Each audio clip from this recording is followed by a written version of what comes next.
Gracias, Claudia. Vamos a continuar con Jaime Silva. Jaime es psicólogo de la Universidad Central, doctor en psicobiología de la Universidad Complutense de Madrid y la Universidad de Wisconsin-Madison, director de investigación y director del doctorado en Ciencias del Desarrollo y Psicopatología, Facultad de Psicología de la Universidad del Desarrollo. Jaime. Bien. Buenas tardes. Bueno, antes que nada, muchas gracias por la invitación. Ha sido muy grato escuchar la presentación, los comentarios. Son temas que verdaderamente tienen una relevancia social importante.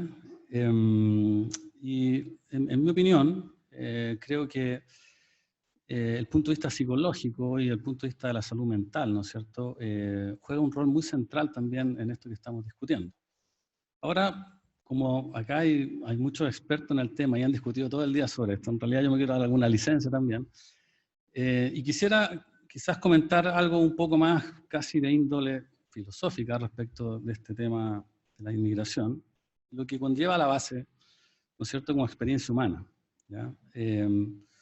Nosotros estamos hablando acá de, obviamente, ciertos fenómenos sociales amplios en el ámbito de la salud, pero esos fenómenos sociales amplios del ámbito de la salud le ocurren a personas, le ocurren a seres humanos, ¿ya? Y en ese contexto, en el fondo, uno pudiera hacerse la pregunta, ¿qué es lo que es esencial para un ser humano? Quizás con eso uno también pudiera descubrir o pudiera, de alguna manera, entender, ¿verdad?, aspectos que quizás no se ven tantos, pero finalmente están en el fondo del gran problema, ¿ya? Y perdone que los lleve tan lejos, pero supongamos que nosotros estamos viendo a un niño jugando en un parque, ¿verdad? Y ese niño que está jugando en el parque, a nosotros nos parece un niño que de alguna forma se ve entretenido, se ve alegre, se ve curioso de su entorno, ¿ya? Pero ese niño puede hacer eso solamente porque hay un cuidador cerca de él o de ella, ¿ya? Entonces, todos los seres humanos, en la medida que nos desarrollamos, y en la medida que nuestra identidad personal transcurre en el ciclo vital, necesitamos de alguna manera equilibrar dos grandes fuerzas.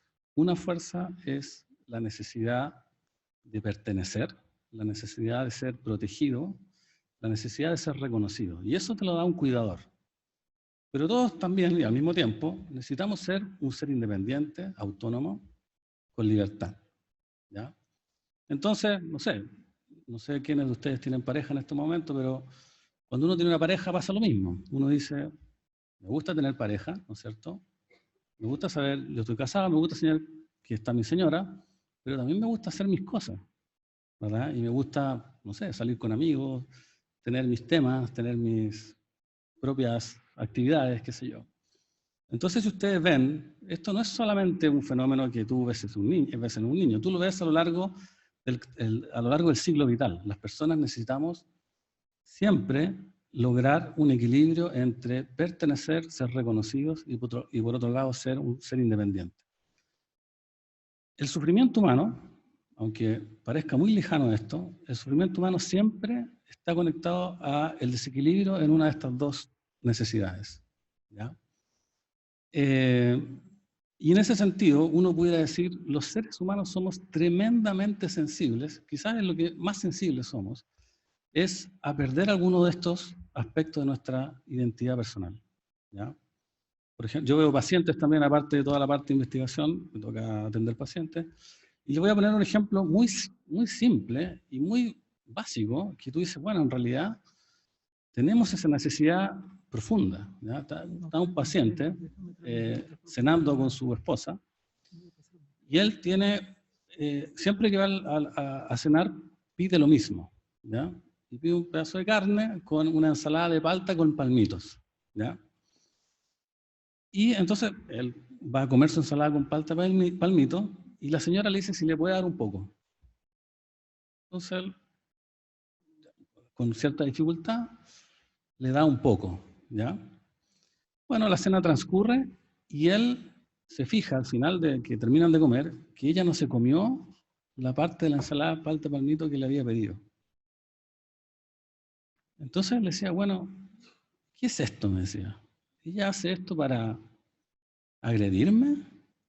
¿Hace esto para que yo me sienta qué? ¿Sienta molesto? Entonces, si tú te fijas, no es un problema de cuánto comí, es un problema de cuán reconocido me siento por el otro, ¿verdad? Bueno, esa tensión esencial es una tensión que los seres humanos vivimos en todo lo que hacemos, ¿ya?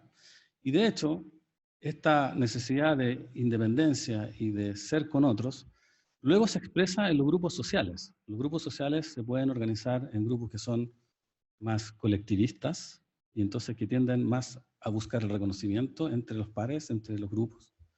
O pueden ser grupos sociales más individualistas, donde lo importante es la autonomía, la individualidad, ¿ya?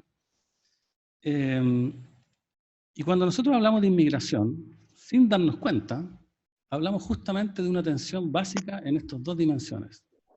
Tensión que le ocurre a los grupos sociales, por ejemplo, yo puedo decir, cuando se hacía esta clasificación de los países, los que son países de alguna manera más amables con el inmigrante, son países más colectivistas. Los países menos amables son los países individualistas. Los países individualistas quieren mantener su identidad. Los países colectivistas de alguna manera la pueden gestionar, ¿ya? Y una cosa interesante es que Chile se ha ido transformando en un país muy individualista sin que nos hayamos dado tanta cuenta, ¿ya? El profesor Leiva hablaba fantásticamente bien de Chile, pero, no sé, a mí, por ejemplo, en la consulta me ha tocado atender varias personas extranjeras y me recuerdo el caso de una niña mexicana que me decía que había venido muy feliz a Chile, ¿ya? Conocía de nuestra cultura y qué sé yo, pero ya estando acá, le llamó mucho la atención una cosa, era lo poco alegre que somos, ¿ya? Y me decía, yo me presento a reuniones de colegio con mis hijos o con las amigas, no sé esto que he ido haciendo, con mucho entusiasmo, mucha alegría, pero me he dado cuenta que para ustedes la gente alegre es sospechosa, ¿ya? Es como que algo esconde la persona alegre, que algo me quiere vender, regalar, o hay como una estafa detrás de la alegría que los chilenos tendemos como a percibir negativamente. Y digo esto porque en el fondo el inmigrante necesita dos cosas. Necesita lo mismo que estamos hablando, necesita sentirse acogido y ser parte, pero también necesita ser respetado en lo que es su identidad, ¿ya? Entonces, la inmigración es por naturaleza un fenómeno de tensión esencial entre el reconocimiento y la independencia, individuación o la identidad. En ese sentido, un poco parafraseando a Miguel Ángel, que decía, ¿no es cierto?, en la diapositiva inicial, y yo entiendo que Miguel Ángel lo decía irónicamente, porque él decía, bueno, dame un pedazo de mármol y le sacamos los pedazos superfluos y me queda lo que hago yo, ¿de acuerdo? Bien, yo podría decir lo mismo si quiero parafrasear eso y decir, mira, ustedes quieren una política de migración buena, bueno, ten un grupo de personas y hazlas que se sientan reconocidas. Eso es, queridos. Muchas gracias.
Gracias, Claudia. Vamos a continuar con Jaime Silva.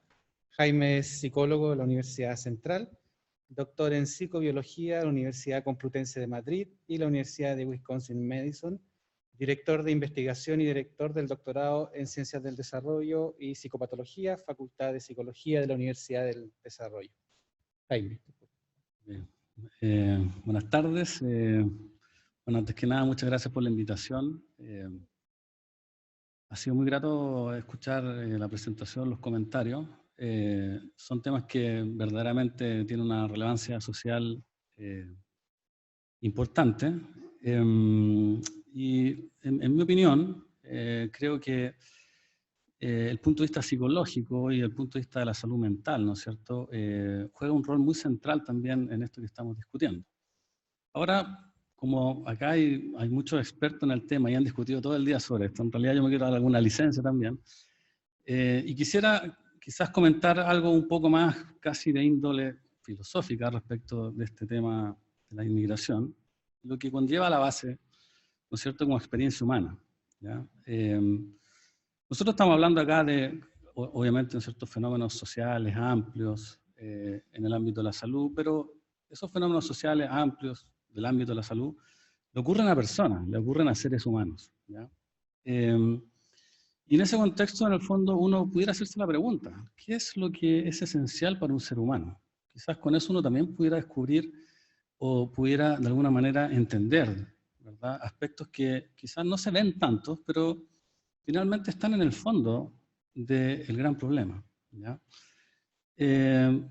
Y perdone que los lleve tan lejos, pero supongamos que nosotros estamos viendo a un niño jugando en un parque, ¿verdad? Y ese niño que está jugando en el parque, a nosotros nos parece un niño que de alguna forma se ve entretenido, se ve alegre, se ve curioso de su entorno, ¿ya? Pero ese niño puede hacer eso solamente porque hay un cuidador cerca de él o de ella, ¿ya? Entonces, todos los seres humanos, en la medida que nos desarrollamos, y en la medida que nuestra identidad personal transcurre en el ciclo vital, necesitamos de alguna manera equilibrar dos grandes fuerzas. Una fuerza es la necesidad de pertenecer, la necesidad de ser protegido, la necesidad de ser reconocido. Y eso te lo da un cuidador. Pero todos también, y al mismo tiempo, necesitamos ser un ser independiente, autónomo, con libertad, ¿ya? Entonces, no sé quiénes de ustedes tienen pareja en este momento, pero cuando uno tiene una pareja pasa lo mismo. Uno dice, me gusta tener pareja, ¿no es cierto? Me gusta saber, yo estoy casado, me gusta saber que está mi señora, pero también me gusta hacer mis cosas, ¿verdad? Y me gusta, no sé, salir con amigos, tener mis temas, tener mis propias actividades, qué sé yo. Entonces, si ustedes ven, esto no es solamente un fenómeno que tú ves en un niño, tú lo ves a lo largo del ciclo vital. Las personas necesitamos siempre lograr un equilibrio entre pertenecer, ser reconocidos y por otro lado ser un ser independiente. El sufrimiento humano, aunque parezca muy lejano esto, el sufrimiento humano siempre está conectado al desequilibrio en una de estas dos necesidades, ¿ya? Y en ese sentido, uno pudiera decir, los seres humanos somos tremendamente sensibles, quizás es lo que más sensibles somos, es a perder alguno de estos aspectos de nuestra identidad personal, ¿ya?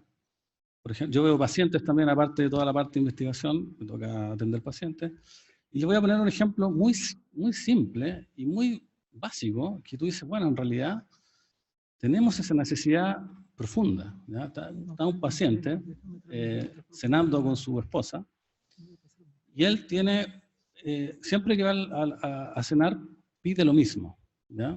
Y pide un pedazo de carne con una ensalada de palta con palmitos, ¿ya? Y entonces él va a comer su ensalada con palta palmito y la señora le dice si le puede dar un poco. Entonces él, con cierta dificultad, le da un poco, ¿ya? Bueno, la cena transcurre y él se fija al final de que terminan de comer que ella no se comió la parte de la ensalada palta palmito que le había pedido. Entonces le decía, bueno, ¿qué es esto?, me decía. Ella hace esto para ¿Agredirme? ¿Hace esto para que yo me sienta qué? ¿Sienta molesto? Entonces, si tú te fijas, no es un problema de cuánto comí, es un problema de cuán reconocido me siento por el otro, ¿verdad? Bueno, esa tensión esencial es una tensión que los seres humanos vivimos en todo lo que hacemos, ¿ya? Y de hecho, esta necesidad de independencia y de ser con otros, luego se expresa en los grupos sociales. Los grupos sociales se pueden organizar en grupos que son más colectivistas y entonces que tienden más a buscar el reconocimiento entre los pares, entre los grupos. O pueden ser grupos sociales más individualistas, donde lo importante es la autonomía, la individualidad, ¿ya? Y cuando nosotros hablamos de inmigración, sin darnos cuenta, hablamos justamente de una tensión básica en estas dos dimensiones.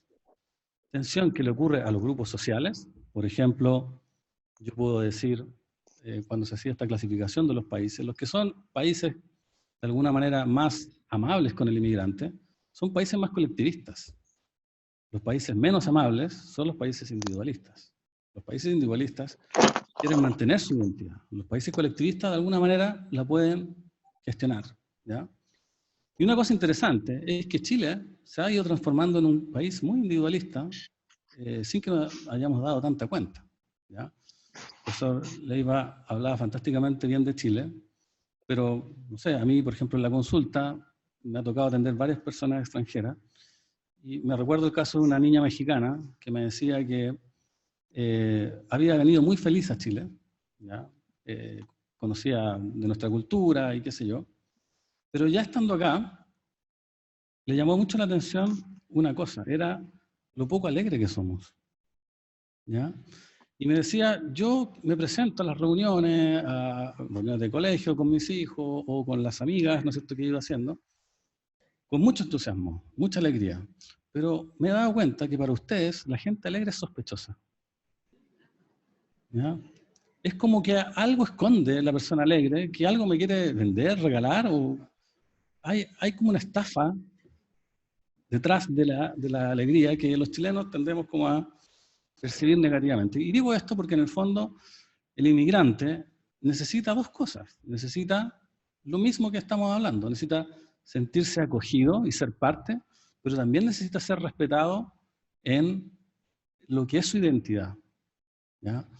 Entonces, la inmigración es por naturaleza un fenómeno de tensión esencial entre el reconocimiento y la independencia, individuación o la identidad. En ese sentido, un poco parafraseando a Miguel Ángel, que decía, ¿no es cierto?, en la diapositiva inicial, y yo entiendo que Miguel Ángel lo decía irónicamente, porque él decía, bueno, dame un pedazo de mármol y le sacamos los pedazos superfluos y me queda lo que hago yo, ¿de acuerdo? Bien, yo podría decir lo mismo si quiero parafrasear eso y decir, mira, ustedes quieren una política de migración buena, bueno, ten un grupo de personas y hazlas que se sientan reconocidas. Eso es, queridos. Muchas gracias.